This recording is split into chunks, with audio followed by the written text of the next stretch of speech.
کیا ہے؟ ہاں جی کیا ہے؟ زور سے بولیں ذرا. Very good. انہوں نے بھی اپنی موجودگی کا اظہار کیا. محبت. کئی دفعہ محبت کے لفظ کو دو لوگوں کے تعلقات یا پیار محبت پر ہی چھوڑ دیا جاتا ہے. سماجی طور پر اس لفظ کو استعمال کیا جاتا ہے، اور جب کھل کر بات کی جائے کہ دو لوگوں کے تعلقات کو کہا جاتا ہے محبت. محبت کو جاننے کے لیے سب سے زیادہ ضروری ہے کہ جو خدا محبت کی بات کرتا ہے وہ ہماری زندگیوں سے چلی گئی ہے. اور کبھی بھی دعا سے یا دعا کرتے ہوئے ہم نے اس بات پر غور ہی نہیں کیا. ہم مانگتے رہتے ہیں خدا مجھے یہ دے دے، یہ دے دے، یہ کر دے کرتے. کبھی ہم نے یہ احساس کا یا اس ذمہ داری کو نہیں پرکھا کہ خدا میں تجھ سے محبت کرتا ہوں یا محبت کرتی ہوں. یہ لفظ مختصر سا ہے لیکن ہمارے عقیدے میں، ہماری روزمرہ زندگی میں ختم ہو چکا ہے. اور اس لیے بائبل مقدس بھی لفظ محبت جو ہے، جو بائبل مقدس کے مفکرین ہیں تشریح کرتے ہیں، 684 دفعہ استعمال ہوا، اور کچھ کہتے ہیں 700 دفعہ استعمال ہوا. ملتے جلتے خیالات ہیں. اور کچھ مفکرین کہتے ہیں کہ محبت کا لفظ کلام مقدس کی ہر ایک کتاب، ہر ایک باب اور ہر ایک آیت میں ہے. اس سے بڑھ کر خدا کی کیا محبت ہو سکتی ہے؟ تو لکھا ہے کہ خدا نے دنیا سے ایسا پیار کیا کہ اس نے اپنا ایکلوتا بیٹا بخش دیا تاکہ جو کوئی اس پر ایمان لائے کیا نہ ہو، کیا پائے؟ ہمیشہ کی زندگی پائے. لیکن سماج کی محبت نے انسان کو خدا سے دور کر دیا.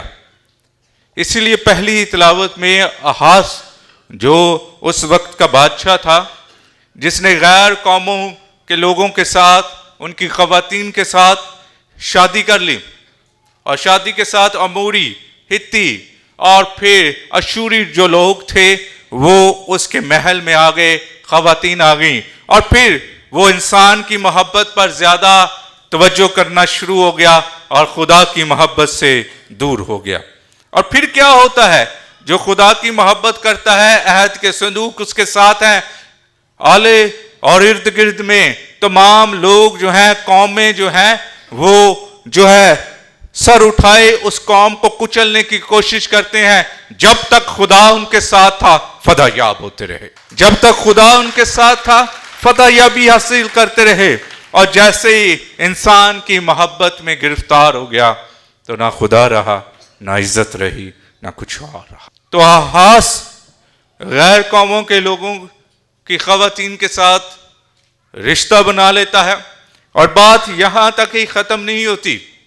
اور پھر ہیکل میں اس کی بیویاں کہتی ہیں، جو ہیکل مقدس ہے، جو پاک پوتر ہے، کہ تو نے خدا کے حضور قربان گاہ تو ہے، ہمارے بھی دیوتوں کی قربان گاہ ہونی چاہیے. اور اسی لیے اس نے پھر دیوتوں کو اور اپنی بیویوں کو خوش کرنے کے لیے ان کے دیوتوں کی قربان گاہ بنا دی. اور خدا نے کہہ دیا کہ یہ تو نے جو کام کیا ہے غلط کیا. جہاں بروں کی قربانی ہوتی تھی وہاں ان کے دیوتوں کو خوش کرنے کے لیے پلوٹوں کی قربانی ہوتی تھی. اور خدا کسی انسان کی ہلاکت نہیں چاہتا، اور اس لیے خدا کہتا کہ تو اگر دوسری اقوام کو اکٹھا کر کے جنگ لڑنا چاہتا ہے تو خدا سے کیوں نہیں مدد مانگتا؟ کئی دفعہ ہماری بھی زندگی ایسی ہوتی ہے. ہم جب مشکل میں، تکلیف میں، بیماری میں، لاچاری میں ہوتے ہیں تو ہم فلاں کے پاس جاتے ہیں، فلاں کے پاس جاتے ہیں، کبھی ادھر جاتے ہیں، کبھی ادھر جاتے ہیں، اور پھر کچھ نہیں پلے پڑتا، پھر خدا کے پاس آتے ہیں. تو اس لیے خدا کے پہلے آئیں.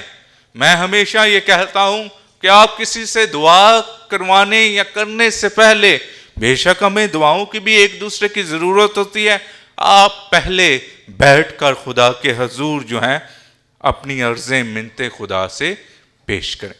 اور اس لیے آج جو ہم سب کے لیے پیغام ہے، ایمان کی مضبوطی کا پیغام ہے، کہ ہمیں خدا کی محبت سے کون جدا کر سکتا ہے؟ کوئی نہیں جدا کر سکتا، نہ سونا، نہ چاندی یا پیتل یا ایسی کوئی چیز نہیں، ہمیں یسوع کی محبت میں ہی رہنا ہے۔ اور اس لیے خدا کو بھی محبت کرنے والا، عقیدت کرنے والا پسند ہوتا ہے۔ اس لیے مسیح خداوند میں عزیز مومنین، یہ دنیاوی چیزیں یہاں ہی رہنی ہیں، خدا کی محبت جو ہے ہمیں ہمیشہ خدا کے قریب لاتی ہیں۔ ایک دفعہ کا ذکر ہے کہ جس طرح ہم اپنے چرچز میں ڈیکوریشنز کر رہے ہیں، لائٹنگ کر رہے ہیں، چرنیاں بنا رہے ہیں، کرسمس ٹری سجا رہے ہیں، ایسے ہی کسی کو خدا نے اولاد کے تحفے سے نوازا، اور جب خدا نے اولاد کے تحفے سے نوازا تو انہوں نے کہا کہ یہ بچہ جو ہے 1 سال کا ہو گیا، 2 سال کا، 3 سال کا، ایک بڑی سی خوشی کرتے ہیں، اور اس بڑی سی خوشی میں اپنے عزیزوں و اقارب کو بلاتے ہیں، اچھا سا کھانا تیار کرتے ہیں، ضیافت کرتے ہیں، گفٹس دیتے ہیں، گفٹس لیتے ہیں، اچھے سے کپڑے پہنتے ہیں، ضیافت والا یا شادی ہال ہے اس کو اچھی طرح ڈیکوریٹ کرتے ہیں، سجاتے ہیں۔ سب رشتہ دار آ چکے تھے، سب کچھ چل رہا تھا، اور اس میں انہوں نے ساری ضیافت کے بعد تھوڑا سا وقت دیا، کہتے ہیں کہ چلو خدا کو بھی یاد کر لیتے ہیں۔ تھوڑا سا وقت 2-3 منٹ کی دعا ہوئی، اور دعا کے بعد سارے آگے فوٹو سیشنز ہو رہا ہے، تو فوٹو سیشن ہو گیا، اور اس سارے سیشن میں انہوں نے کہا کیک کاٹتے ہیں، اور سارے مل کر گروپ فوٹو بنانے کے ساتھ پکڑ لیے ایک دوسرے کے ہاتھ میں، اور کہتے ہیں کیک کاٹتے ہیں۔ اور جب دیکھا کیک کاٹنے لگے ہیں، جس کی سالگرہ ہے، جس کی خوشی ہے، وہ ہے ہی نہیں ہے، تو کسی بزرگ نے کہا کہ وہ بچہ کدھر ہے؟ کہتے ہیں اس کو کپڑے وغیرہ پہنا دیے ہیں، اس کو بند کر دیا، وہ بہت تنگ کرتا ہے۔ اب اس کہانی کو سمجھیں، آپ ظاہری طور پر بہت تیاری کر رہے ہیں اس ضیافت کے لیے، اپنے آپ کے لیے کپڑے اور اپنے آپ کے لیے ایسی ضیافتوں کی، کھانے کی تیاری کر رہے ہیں، لیکن ایک چیز کو کمی محسوس ہو رہی ہے ہماری کلیسیا میں کہ ہم نے یسوع کو قید کر دیا ہے۔ ہم نے یسوع کو بجائے دنیا کے سامنے رکھنے کے لیے ہم نے اپنے دل کے کسی خانے میں بند کر دیا ہے، اور جب دل کے کسی خانے میں بند کر دیا ہے تو یسوع کے بغیر ضیافت مکمل ہی نہیں ہو سکتی، یسوع کے بغیر خوشی مکمل ہی نہیں ہو سکتی، یسوع کے بغیر محبت آ ہی نہیں سکتی، یسوع کے بغیر قربانی ہو ہی نہیں سکتی، اور یسوع کے بغیر کسی چیز کا مزہ ہی نہیں ہے۔ اس لیے مسیح خداوند میں عزیز مومنین، آج کے کلام اقدس میں مقدس یوسف خدا کا بندہ، خدا کا بڑا ولی تھا، راست باز تھا، اور کئی دفعہ دعا کرتے کرتے ہم الفاظ بولتے ہیں، کئی دفعہ دعا کرتے ہوئے گلے پھاڑے جاتے ہیں، کئی دفعہ دعا کرتے ہوئے بڑے الفاظ استعمال کیے جاتے ہیں۔ مقدس یوسف نے، کوئی بتا دے مجھے بائبل مقدس میں ایک لفظ بھی بولا ہوگا؟ نہیں۔ سب سے بڑی خوبی کی بات ہے اس نے ایک لفظ بھی نہیں بولا، اور خاموشی میں خدا کا تجربہ کیا ہے۔ اس لیے مسیح خداوند میں عزیز مومنین، خدا کو جس نے دیکھا ہے یا دیکھنا چاہتا ہے، وہ دنیا کے شور و غل میں بھی خاموشی کا تجربہ کر سکتا ہے۔ وہ ضروری نہیں ہے کہ بڑی بڑی چیزیں یا الفاظ بولنے سے وہ جو ہے تجربہ کر سکتا ہے، وہ خاموشی میں تجربہ کر سکتا ہے۔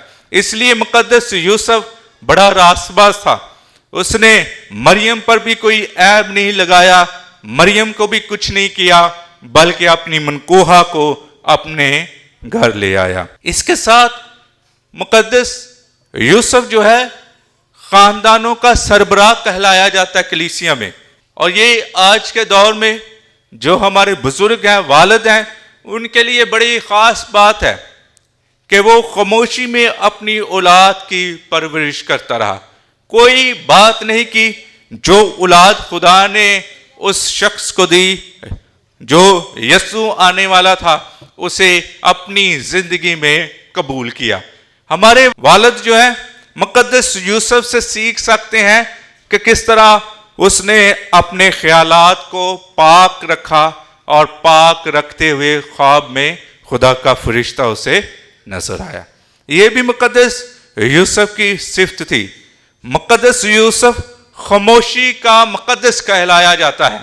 مقدس یوسف خاندانوں کا مربی کہلایا جاتا ہے۔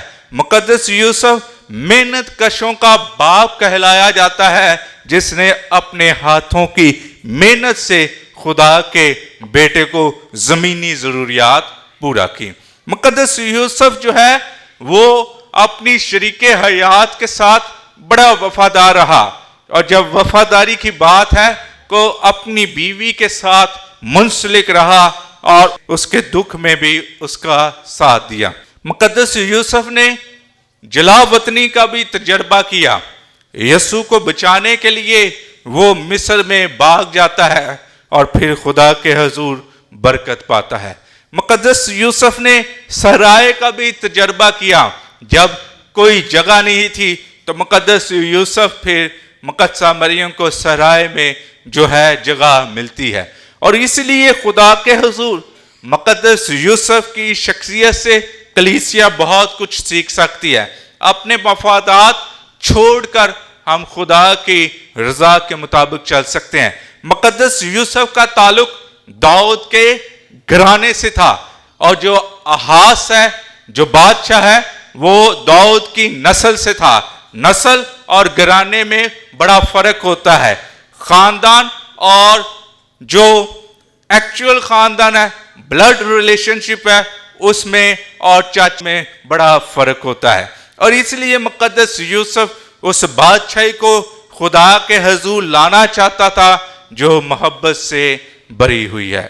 اس لیے مسیح خداوند میں عزیز مومنین، یہ محبت یہ چھوٹا سا لفظ ہے، لیکن اس کی گہرائی بڑی خاص ہے، اور اس لیے خدا سے محبت رکھنے والا جو بھی ہے خدا سے برکت دیتا ہے، اور اس لیے خدا سے پہلی محبت بھی، ہماری پہلی محبت خدا سے ہونی چاہیے، آخری محبت بھی خدا سے ہونی چاہیے۔ اور اس لیے خدا آج ہمیں یہ طاقت دیتا ہے کہ جو محبت کا خدا ہے، جس کے نام کا مطلب ایمانویل ہے، کیا مطلب ہے؟ بس یہی ہم سنتے ہیں، خدا ہمارے، لیکن اس کے پیچھے بڑی گہرائی ہے کہ ابتدا میں خدا کبھی پانی کی صورت میں نظر آیا، کبھی بادل کی صورت میں نظر آیا، کبھی آگ کی صورت میں آیا، اب خدا جسمانی صورت میں نظر آئے گا جب پاک شراکت لیتے ہیں۔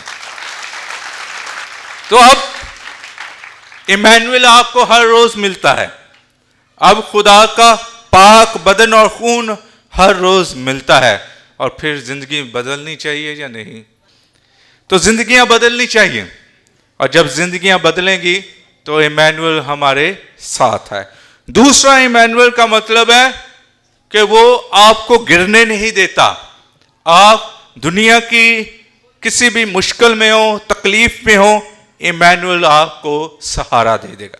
آپ کسی سے مددگار نہ ہو، مدد کے متلاشی نہ ہو، آپ ایمانویل سے، یسوع سے مدد مانگے تو وہی آپ کی ضرورتیں پورا کر دے گا۔ تیسرا جو ہے ایمانویل، وہ دکھ میں بھی سکھ میں بھی ہمارے ساتھ ہیں، اور کئی دفعہ سکھ میں لوگ جو ہیں آپ کے ساتھ ہوتے ہیں، بیماری میں، تنگی میں یا مشکل میں دور بھاگ جاتے ہیں، لیکن ایمانویل نے آپ کو اپنے ہاتھوں کی ہتھیلیوں پر لکھ لیا ہے۔ یہ ہے خدا کا فضل۔ یہ تین چیزیں خدا کے کلام میں ملتی ہیں کہ کس طرح خدا نے اپنے ہاتھوں کی ہتھیلیوں پر ہمارے نام لکھے ہوئے ہیں۔ اس لیے مسیح خداوند میں عزیز مومنین، خدا آج کے پاک کلام کے وسیلے سے جو محبت کا اعتبار ہے، ہم صحیح طور پر صلیب کی محبت کو پہچانیں، اسی طرح صلیب کی محبت کو جانتے ہوئے خدا کے کلام میں بڑھیں۔ اسی طرح صلیب کی محبت جو ہے ہمیں کسی سے جدا نہیں کر سکتی. صلیب جو ہے ہمیں یسوع کے قریب لاتی ہے، یسوع کی زندگی متعارف کرواتی ہے، اور جو صلیب کے سائے میں چلتا ہے خدا کی روحانیت میں چلتا ہے اور خدا اسے برکت دیتا ہے. اس لیے مسیح خداوند میں عزیز مومنین، خدا کی محبت سے، خدا کے کلام سے نہیں دور ہونا چاہیے. اور آئیں خدا جو محبت کا خدا ہے، خدا جو برکات کا خدا ہے، بجائے مانگنے سے ہر روز اس سے کہیں کہ اے خدا میں تجھ سے محبت رکھتا ہوں، محبت رکھتی ہوں، مجھے بتا کہ تو مجھ سے کیا چاہتا ہے. خاموشی میں دعا کریں اور پھر خدا سے برکت اور فضل پائیں. مانگتے ہیں مسیح خداوند کے وسیلہ سے.